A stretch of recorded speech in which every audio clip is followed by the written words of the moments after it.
In my previous video, I shared tax saving tips for business owners. In this video, I'm going to share 6 income tax saving tips for salaried employees. Hi, my name is CA Jithendar Patel and I am on a mission to help small and medium enterprises with hassle-free statutory compliances. Number 1. House rent allowance. For those who live in a rented house or apartment, can claim HRA to lower their tax outgo. HRA is partially or completely exempt from taxes. HRA exemption is also dependent on other factors like basic salary, rent paid, city in which he is living, etc. Number 2.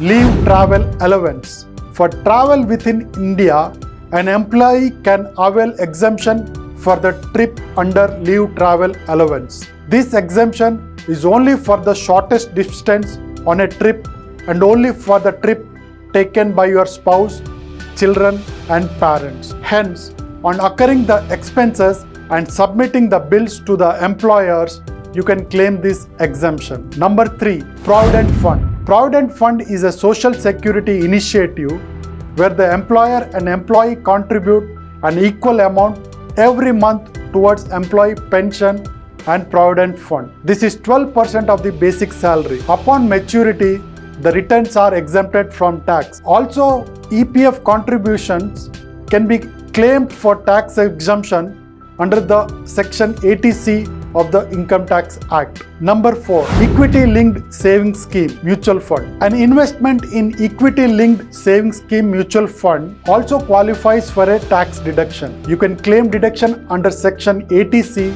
for an amount of up to Rs 1.5 lakh. ELSS is a tax-saving mutual fund that invests more than 65% of its corpus in equities and the rest of the 35% in debt instruments. It also has a lock-in period of 3 years. Number 5. Health insurance for self and parents. Section 80D of the Income Tax Act 1961 allows eligible taxpayer to avail tax deduction on the total premium paid up to Rs 25,000 towards health insurance in a financial year. You can avail deduction on premium paid for self, spouse and dependent children. The medical insurance premium paid for parents additionally qualifies for Section 80 deduction for an amount up to Rs 25,000 every financial year. Number 6. Education loan. You can claim a tax deduction against the interest on education loan. Such interest must be paid out of your income chargeable to tax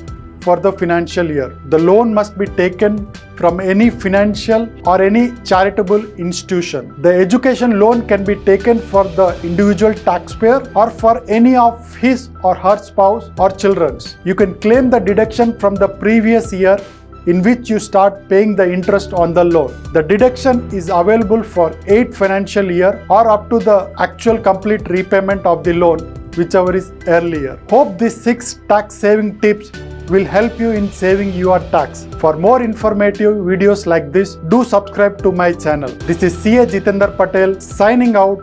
See you in my next video.